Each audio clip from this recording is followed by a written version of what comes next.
الحمد لله رب العالمين والعاقبة للمتقين ولا عدوان إلا على الظالمين وأشهد أن لا إله إلا الله وحده لا شريك له وأشهد أن محمدا عبده ورسوله أما بعد. میرے دینی اور ملی بھائیو، السلام علیکم ورحمۃ اللہ وبرکاتہ. عزیزان گرامی، گزشتہ دروس میں رمضان کی خصوصیات سے متعلق کچھ باتیں عرض کی گئی تھیں. مزید باتیں آج کے اس مختصر ملاقات میں سماعت کیجیے.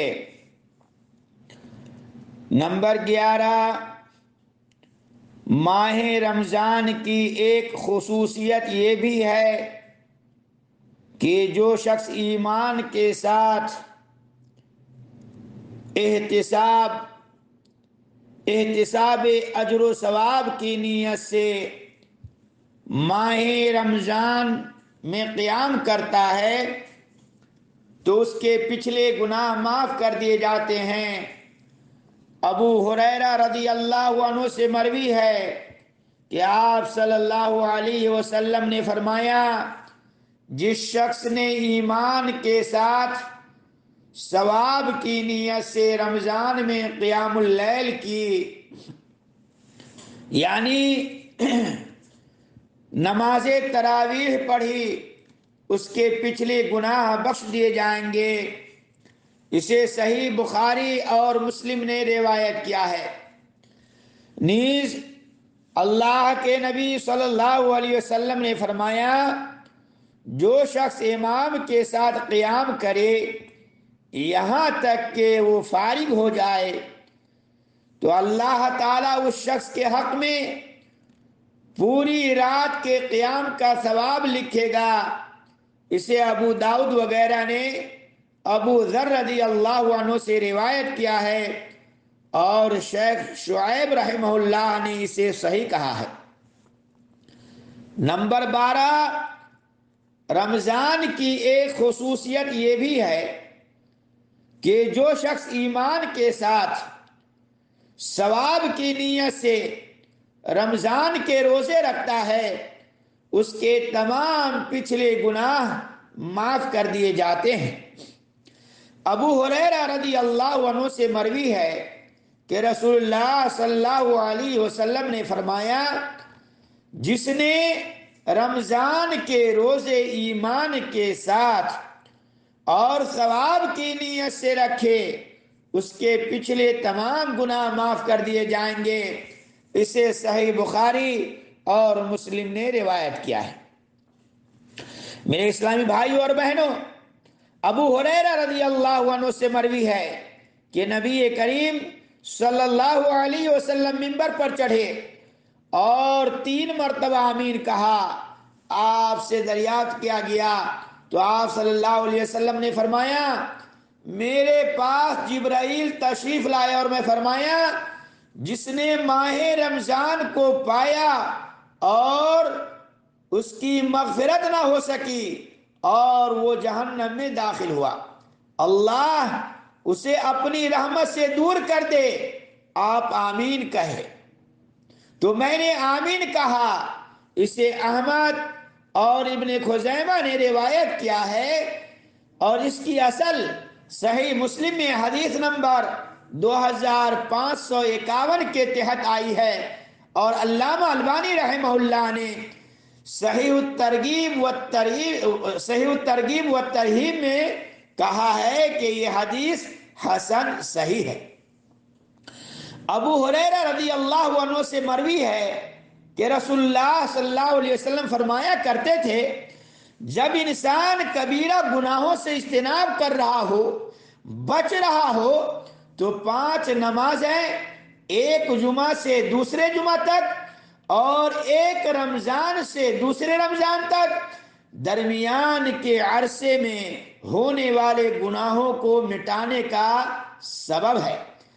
یہ جو ہے گناہوں کو مٹانے کا سبب ہیں۔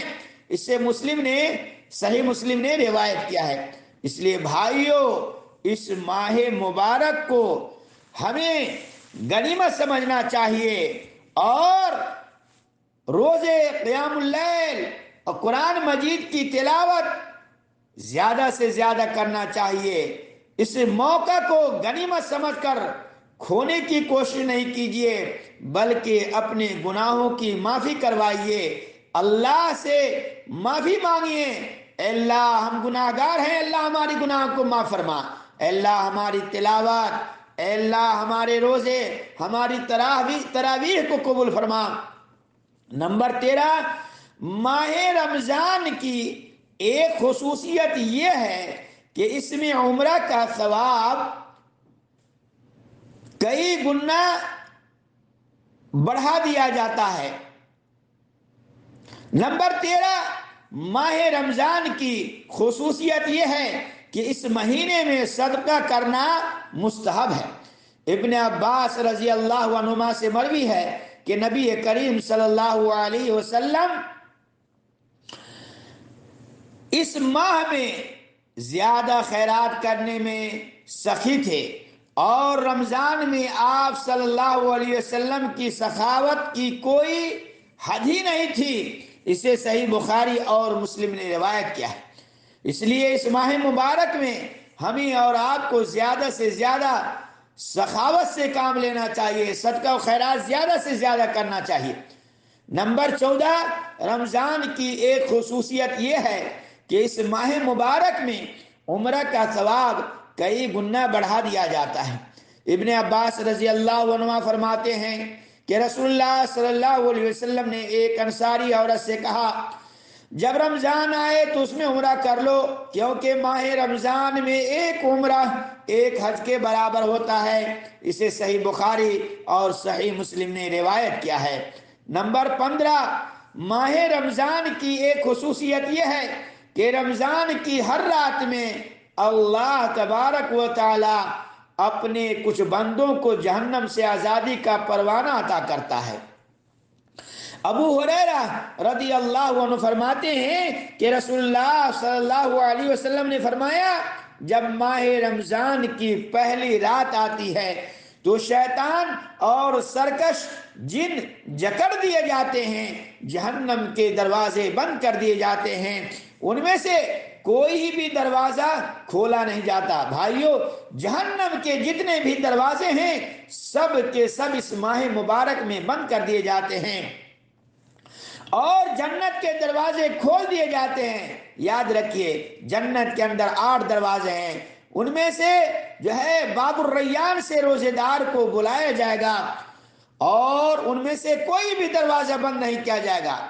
پکارنے والا پکارتا ہے، خیر کے طلبگار آگے بڑھ اور شر کے طلبگار رک جا، اور آگ سے اللہ کے بہت سے بندے آگ سے اللہ کے بہت سے آزاد کیے ہوئے بندے ہیں، تو ہو سکتا ہے کہ تو بھی انہی میں سے ہو، اور ایسا رمضان کی ہر رات کو ہوتا ہے۔ اسے ترمذی اور ابن ماجہ نے روایت کیا ہے اور شیخ البانی نے صحیح الجامع میں اسے حسن کہا ہے۔